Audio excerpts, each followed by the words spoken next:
আলহামদুলিল্লাহ, আমরা জামারা এসে পৌঁছেছি। এটি হচ্ছে জামারায়ে কুবরা। আপনারা দেখছেন, এটি হচ্ছে জামারায়ে কুবরা। আমি জামারায়ে কুবরার একেবারে পশ্চিম পাশে দাঁড়িয়েছি। আমাদের হাজী সাহেব তারা অটোমেটিক আমার সঙ্গে যারা এসেছিলেন তারা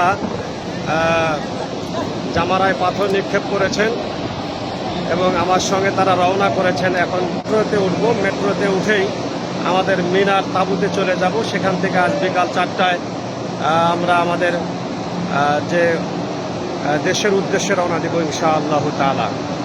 দোয়া করবেন আমাদের সকলের জন্য, রব্বুল আলামিন যেন আমাদের তৌফিক দান করেন যে আমরা এই জামারা থেকে শেষ করে হজের সকল কাজগুলো আমরা যথাযথভাবে সম্পন্ন করতে পেরেছি। এই আমাদের হাজী সাহেব এখানে উপস্থিত হয়েছে। আমাদের হজের শেষ কাজ আপনার কাছে কেমন লাগলো? জামারা পাথর নিক্ষেপ করা।